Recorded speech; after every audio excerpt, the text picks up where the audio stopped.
నమస్తే. ప్రపంచ కుబేరుడైన ఒక వ్యక్తి వేసిన ట్వీట్ చాలా మందిని ఆలోచనలో పడేసింది. జాసన్ అనే వ్యక్తి ఒక ట్వీట్ వేశాడు. ఆ ట్వీట్ ఏంటి అంటే, అమెజాన్ ఎంప్లాయీస్ ని రోబోట్స్ తో రీప్లేస్ చేస్తుంది అని ట్వీట్ వేశాడు.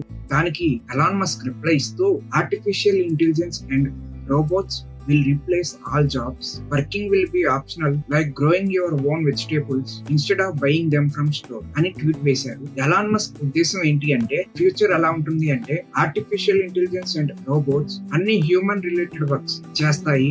అది ఫిజికల్ వర్క్ అయినా ఇంటెలెక్చువల్ వర్క్ అయినా. దీని మీనింగ్, ఫ్యూచర్ లో సొసైటీని నడపడానికి హ్యూమన్స్ అక్కర్లేదు, అన్ని మిషన్సే హ్యాండిల్ చేస్తాయి. అన్ని గూడ్స్ అండ్ సర్వీసెస్ ఫ్రీగా ప్రొడ్యూస్ చేయొచ్చు. ఎందుకంటే ఆర్టిఫిషియల్ ఇంటెలిజెన్స్ అండ్ రోబోట్స్ కి శాలరీ అక్కర్లేదు, కాబట్టి మనుషులు కష్టపడే పని ఉండదు. ఎందుకంటే ఈ ఆటోమేటెడ్ ఎకానమీలో ఆటోమేటిక్ గా మనీ జనరేట్ అవుతూ ఉంటుంది. అందుకనే ఎలాన్ మస్క్ ఫ్యూచర్ వర్క్ ని గ్రోయింగ్ వెజిటేబుల్స్ తో కంపేర్ చేశారు. ఈ వీడియో కనుక నచ్చినట్లయితే లైక్ చేయండి. ఇలాంటి యూస్ఫుల్ అండ్ ఇన్ఫర్మేటివ్ కంటెంట్ కోసం ఫాలో అవటం మర్చిపోవద్దు. Thank you.